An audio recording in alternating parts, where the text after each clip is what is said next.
தனியாக நிறைய விஷயங்கள் தனியாக கஷ்டப்படுறாங்க, தனியாக வந்துட்டு எல்லாமே பண்ணுறாங்க. என்னைக்காவது யோசிச்சிருக்கீங்களா அப்பா இருந்தால் நல்லா இருக்கும் அப்படின்னு ஏதாவது யோசிச்சிருக்கீங்களா? யோசிச்சிருக்கீங்க. யோசிச்சிருக்கேன். ஒரு ஒரு இடத்துல யோசிச்சிருக்கேன். எங்கள் அம்மா வேலைக்கு போகும்போது எங்கள் அம்மா ரொம்ப கஷ்டப்படுவாங்க. நிறைய அப்போல்லாம் கடன் இல்லாமல் இருந்தாங்க. இப்போ தான் கடன் நிறைய இருந்து கொஞ்சம் கூட எங்கள் அப்பா இருந்தால் நல்லாயிருக்கும், அப்படியே ஒரு ஃபேமிலியாக நல்லாயிருக்கும் அப்படின்னு நினச்சி ஃபீல் பண்ணியிருக்காரு. அப்பா பார்க்கணும்னு என்னைக்காவது தோணியிருக்கா உங்களுக்கு? இல்லை, அதான் எங்கள் அம்மா இருக்காங்களே. அம்மா இப்போ காலையில் எந்திரிக்கிறாங்க, வேலைக்கு போகிறாங்க, மத்தியானம் எந்திரிக்கிறாங்க, வேலைக்கு போகிறாங்க, ஓடிட்டே இருக்காங்க. என்னைக்காவது நினச்சிருக்கியா அம்மா இப்படி ஓடிட்டே இருக்காங்களே, யாராவது ஹெல்ப் பண்ணியிருந்தா, இல்லை நம்மக்கிட்ட நிறைய பணம் இருந்திருந்தா வந்துட்டு அம்மா இவ்வளோ கஷ்டப்பட தேவையில்லையே அப்படின்னு ஏதாவது யோசிச்சிருக்கியா? ஏன் நம்மளாம் இப்படி பிறந்துட்டோம், நம்ம கொஞ்சம் பெரிய இடத்துல பிறந்திருந்தா கூட நம்மளுக்கு இந்த கஷ்டம்லாம் இருந்திருக்காதுன்னு யோசிச்சிருக்கேன். அம்மாவை எப்படி ஃப்யூச்சரில் எப்படி பார்த்துக்க போகிறீங்க? இப்போ தான் ஐடிஐ செகண்ட் இயர் படிக்கிறேன். இன்னும் படிக்கணும். ஆனால் இப்போ ஐடிஐ முடிச்சோடனே வேலைக்கு போயிடுவேன். போய் தான் இனிமேல் தான் நான் படித்து அப்ராட் போய் ஒரு 5 வருஷம் கஷ்டப்பட்டுனா எங்கள் அம்மாலாம் பெரிய இடத்துல எடுத்து வந்து வச்சுருவேன். எப்படி இருக்கணும் ஃப்யூச்சரில், எப்படி இருக்கணும்னு ஆசை உங்களுக்கு? எங்கள் அம்மா அசிங்கப்படுத்தணும், முன்னாடி நல்லா வாழ்ந்து காட்டணும். என்ன மாதிரிலாம் அம்மா அசிங்கப்படுத்தியிருக்காங்க? எந்த இடத்துல கோவம் வந்திருக்கு? ஊரில் தான் நிறைய வாட்டி ஊர், அப்புறம் இங்கே சில பேரில் எங்கள் அம்மா ரொம்ப அசிங்கப்படுத்தியிருப்பாங்க. இப்போ சொன்னாங்களே எங்கள் அம்மாலாம் இந்த மாதிரி குண்டாக இருக்காங்க, என்னையும் நிறைய பேர் சொல்லியிருக்காங்க, நீ ஏன் இப்படி இருக்க, உங்கள் அம்மா பேச்செல்லாம் கேட்காது, என் பேச்சு கேளு அப்படின்னு நிறைய பேர் எங்கள் அம்மா எங்கள் அம்மா இல்லைன்னா என் பின்னாடி சொல்லிடுவாங்க.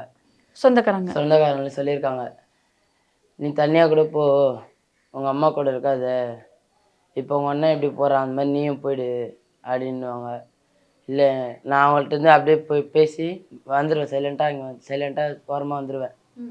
அவங்களாம் அதோட பேச மாட்டேன். அம்மா திட்டும்போது கோவம் வருமா? இப்படி சொல்லும்போது உங்களுக்கு கோவம் வருமா? ஏன் நம்ம அம்மா அப்படி சொல்கிறாங்க அப்படின்னு?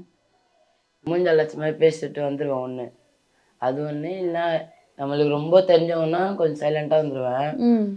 தெரியாதவங்க யாராவது கொஞ்சம் பேசினாங்கன்னா அப்படியே மூஞ்ச கட்டு வந்துடுவேன். என்ன சொல்லுவாங்க? அப்படி என்ன சொல்லுவாங்க? எதுக்கு அம்மா கூட இருக்கக்கூடாதுன்னு சொல்கிறாங்க? குழந்தை அம்மா கிட்ட தானே இருக்கணும், ஏன் அம்மா கூட இருக்கக்கூடாதுன்னு சொல்கிறாங்க? அம்மா ரொம்ப கஷ்டப்படுறாங்கல்ல, அதனால உன்னையே ரொம்ப கஷ்டப்படுத்துகிற மாதிரி ஃபீல் பண்ணுற அவங்க நினைக்கிறாங்க. ஓ, இவங்க வந்து உங்களை வச்சு இவங்க கூட இருக்கறனால நீங்க ரொம்ப கஷ்டப்பட்டுருவீங்கன்னு நினைக்கிறாங்களா? அது வந்து அவங்களுக்கு ஒரு எண்ணம். ஆனால் அவங்களுக்கு தெரியாதுல்ல நாங்கள் சந்தோஷமா இருக்கிறது. அதனால நான் சைலண்டாக அந்த இடத்துலேருந்து வந்துடுவேன். சரி, இப்போ உன்னை யாராவது வாப்பா தம்பி இங்கே எல்லாமே இருக்குது, எல்லா வசதியும் இருக்குது, உங்கள் அம்மா விட்டுட்டு வந்துரு, வந்து இங்கே வந்து இருந்துரு அப்படின்னா போயிடுவியா? அங்கே எங்கள் அம்மாட்ட இருக்கிற சந்தோஷம் அங்கே இருக்காது. அது எப்படி நான் போயிடுவேன்? 17 வருஷமாக இங்கே எங்கள் அம்மா கூட தானே இருக்கேன். பிறந்ததுலேருந்து பார்த்த மாமா அவங்க தான். இத்தனை வருஷமாக இருக்கிறவங்கள்ட்ட இவங்க கூட தான் இருக்கிறேன். எங்கேயுமே நான் போகவும் மாட்டேன். அதுவும் ஒன்று வீடை விட்டால் காலேஜு, அப்படி ஃப்ரெண்டுங்க கூட கூட என்றைக்காவது ஒரு நாள் தான் போய் பேசிட்டு வருவேன். அம்மா கிட்ட இந்த விஷயம் ரொம்ப பிடிக்கும்னா எந்த விஷயம் ரொம்ப பிடிக்கும்? பாசமாக இருப்பாங்க, அன்பாக இருப்பாங்க, எல்லா அக்கறை வைத்து பார்த்துப்பாங்க. அதுவும் தெரிஞ்ச ஆளுங்களாக இருந்தாலும் சரி, தெரியாத ஆளுங்களாக இருந்தாலும் சரி, யாருக்கு ஏதாவது இப்போ உங்களுக்கே ஒரு பிறந்த நாள்னா கூட உங்கள்கிட்ட பேசி ஒரு காசு வாங்கி அனாதை ஆசிரமத்துக்கு வந்து டொனேட் பண்ணுவாங்க. நீங்கள் அந்த மாதிரி எண்ணம் இருக்கும்ல, இந்த மாதிரி யாருக்காவது ஹெல்ப் பண்ணணும் அப்படின்னா. உங்களுக்கு அந்த மாதிரி எதுவும் தெரியாதுன்னா எங்கள் அம்மாவுக்கு நிறைய பேர் தெரியும். அவங்க வந்து மா இந்த மாதிரி பண்ணணுமா அப்படின்னாங்கன்னா எங்கள் அம்மா உடனே அவங்களுக்கோசரம் நேர்லேயே போய் அவங்கள்ட்ட அனாதை ஆசிரமம் இது இருப்பாங்களா ஹெட்டு, அவங்கள்ட்ட போய் பேசி இவங்க வந்து அவங்களுக்கு லிங்க் பண்ணி விடுவாங்க.